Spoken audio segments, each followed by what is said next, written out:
The moment my father's lawyer read out the address on the development proposal, the room went completely quiet. My brother's father-in-law set down his coffee cup. My brother looked up from his phone, and my mother, sitting across the boardroom table from me, went the color of old plaster. She hadn't recognized me when she walked in. I had watched her scan the room, eyes moving past me like I was part of the furniture. It had been 6 years. People change. I had changed more than most, but still. Your mother should know your face. She figured it out about 30 seconds later. I watched the exact moment it happened, the slight parting of her lips, the hand that went to her collar. My brother saw it too. He followed her gaze to me and just stopped moving, stopped breathing almost. I didn't say anything.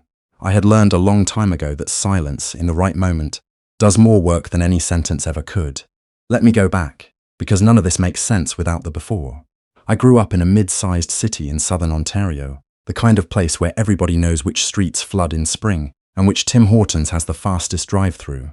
My parents had built a decent life. My father ran a small property management company. My mother taught part-time at the local college. We weren't wealthy, but we weren't struggling either. There was money for things that mattered. The question was always which things, and who got to decide that. My brother is 3 years younger than me. His name is Kevin. Growing up, Kevin was the one who filled a room. Loud laugh, easy charm, the kind of kid who teachers remembered fondly and coaches wanted on their teams. I was quieter. I kept my marks up, read too much, and spent most of high school half invisible. Not unpopular exactly, just not notable. The difference in how my parents treated us wasn't something I could have put into words at 14. It was ambient. It was the temperature of the house. Kevin's hockey equipment got replaced every season without discussion. When I needed new skates, I played recreationally, nothing serious. My mother suggested I check Play It Again Sports and see what they had used. Kevin's school trips were signed and paid for same day. Mine came with a conversation about whether the trip was really necessary. I stopped asking about the trips after a while. The clearest signal came in my final year of high school. I had applied to 4 universities, 2 in Ontario, 1 in Nova Scotia, 1 in BC. I was interested in architecture. I had done my research, visited 2 campuses on my own, spent months building a portfolio for the programs that required one. I was proud of that portfolio. I had stayed up until 2 in the morning more times than I could count to get it right. I sat my parents down in March, when the acceptances started coming in. I showed them the letters, walked them through the programs, explained what each school offered and why I thought the one in Nova Scotia was the strongest fit.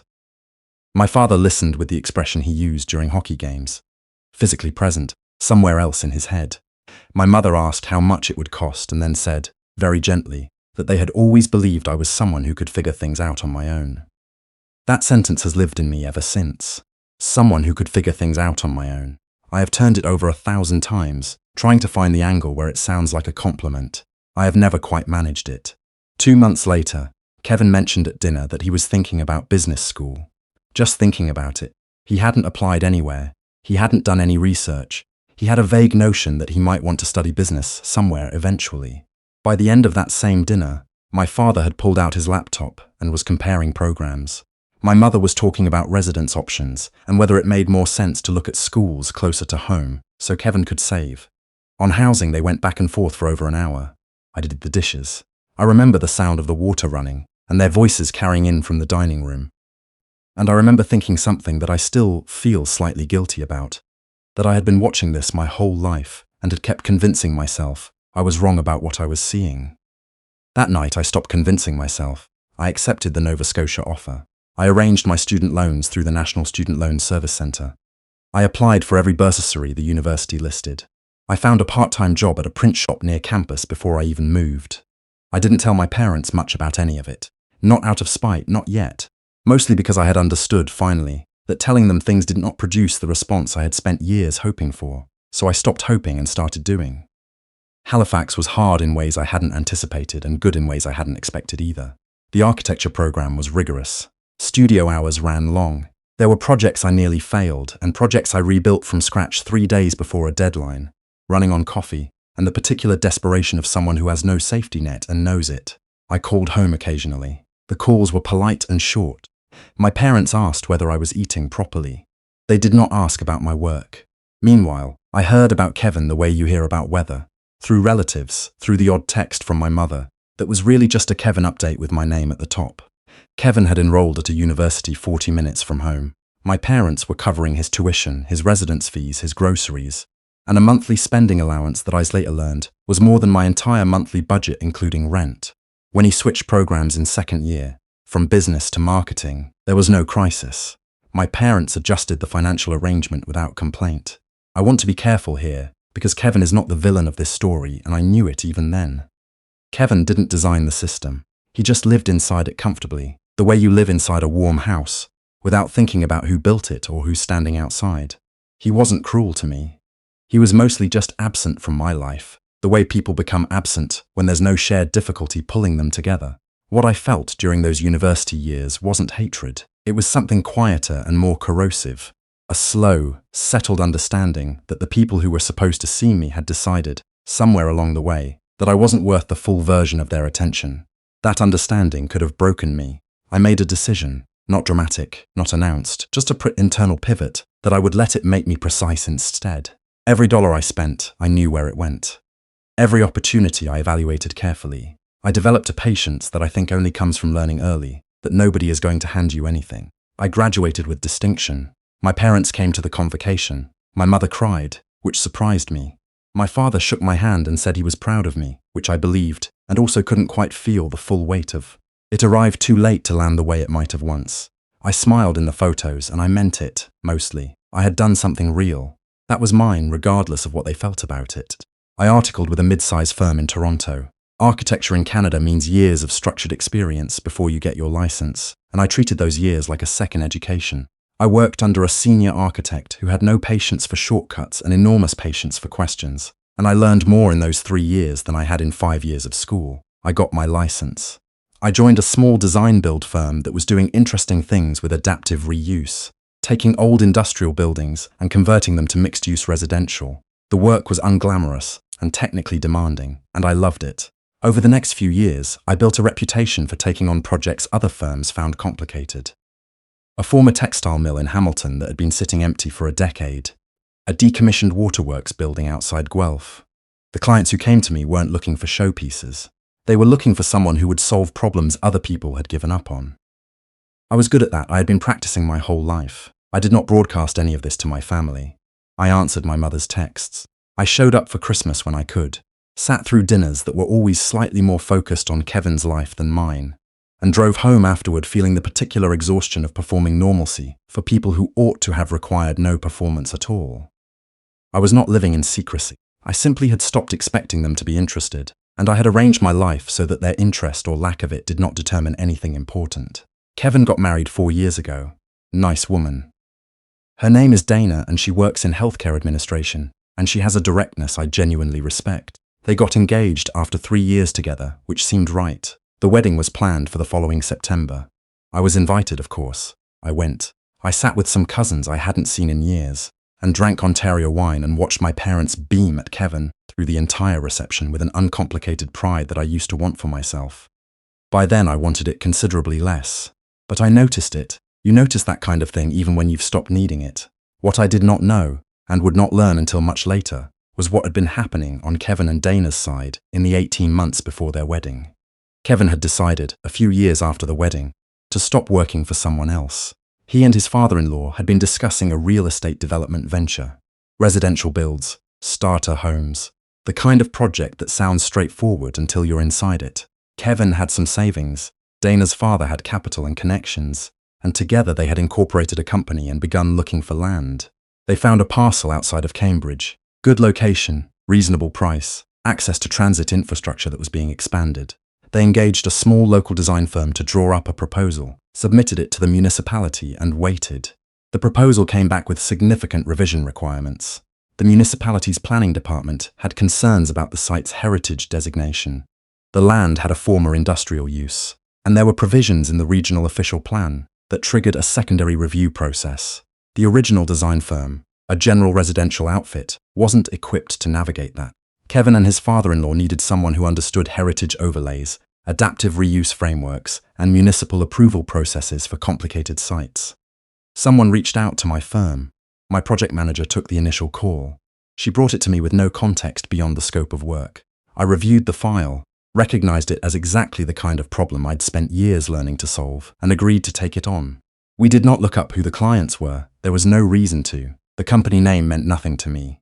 It was only when we were preparing for the formal consultation meeting, the one where our firm would present our revised approach to the clients and their legal team, that my project manager sent me the full corporate registry information. I looked at the listed directors, Kevin's full name, his father-in-law's name, an address in the city where my parents lived. I read it twice. Then I set it down on my desk and sat with it for a minute. I want to be honest about what I felt in that moment because I think it matters. It wasn't triumphant. It wasn't even particularly satisfying, not yet, not immediately. What I felt first was something almost like grief. This sharp, surprising ache for the version of my family, where this kind of coincidence would have been a funny story we told at dinner, not a situation I needed to think carefully about how to handle. Then I thought carefully about how to handle it. I could withdraw my firm from the project. I had done nothing wrong by accepting it. I had no reason to know the connection. Withdrawing would be clean. I could continue with the project and disclose the relationship at the meeting. Let everyone decide how to proceed from a place of full information. I chose the second option, not because I wanted the drama of the reveal. Because the project was legitimate, my firm's work was solid, and walking away from something real because of a personal complication felt like exactly the kind of thing I had spent years refusing to do. I told my project manager there was a family connection and that I would handle the disclosure personally at the meeting. She raised an eyebrow and asked if I was sure. I said I was. The day of the meeting, I arrived 10 minutes early. I set up at the head of the table. I arranged my drawings, my revised proposal, my heritage impact assessment.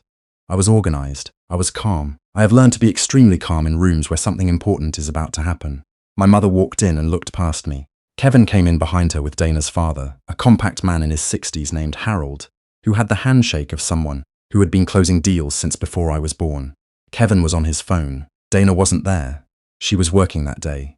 They arranged themselves on the other side of the table. Harold introduced himself. I introduced myself and my project manager. Kevin, still only half paying attention, shook my hand without looking up. My mother looked up. I watched it happen. The way her brain caught up to her eyes, the way she suddenly became very still. She looked at my hands, which were resting on the edge of the table. She looked at my face. She made a small sound that didn't become a word. Kevin noticed her expression and turned to me properly for the first time. The phone went into his pocket. The room had the particular charged quality of a moment before a storm. I said quietly, "There's something I should disclose before we begin. I have a personal relationship with two of the parties at this table. Kevin is my brother. She's my mother. I became aware of the connection when I reviewed the corporate documents 2 days ago. I want to be transparent about it and give everyone the option to proceed or not, with full knowledge of the situation. Our work on this file is current, it's strong, and I'm prepared to walk you through it. But the decision of how to move forward is yours." Harold looked at Kevin. Kevin looked at me. My mother looked at the table. Harold, who I liked immediately and more with every passing hour, said, "Well, that's quite a thing." Then he looked at the drawings and said, "Let's hear the proposal." We got through the presentation. It took about 90 minutes. The work was good. I knew it was good. And Harold asked sharp questions that I answered directly, and Kevin asked a few more tentative ones, and I answered those too, without any edge, just information. My mother said nothing for the entire meeting. She sat with her hands in her lap and her eyes on the drawings and said nothing at all. Afterward, Harold shook my hand and said they'd be in touch within the week.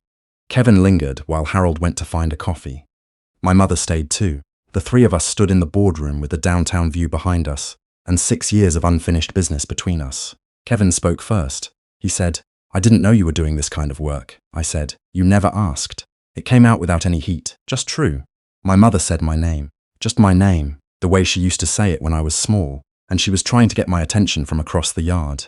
I looked at her, and she looked like someone who had just understood the punchline of a very long, very unfunny joke. She said, "I didn't recognize you when I came in." I said, "I know." She said, "You looked." And then she stopped and I waited, and she said, "You looked like you belonged here." I've thought about that sentence a lot since then. I think what she meant was that something in my bearing, in the way I stood at the head of that table, had been unrecognizable to her, because it was so far from the person she had been picturing when she thought of me. The version of me she carried in her head was still the kid who had left with student debt and 2 suitcases and a scholarship nobody had congratulated him for. She had not updated the picture.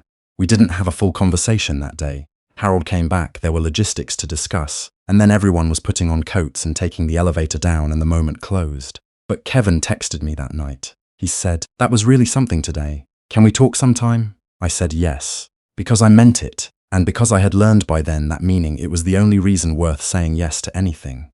Harold's company engaged our firm. We spent the better part of a year navigating the heritage review, revising the site plan, working with the municipality on the phasing approvals. It was not simple. There were months where I thought the project might fall apart entirely.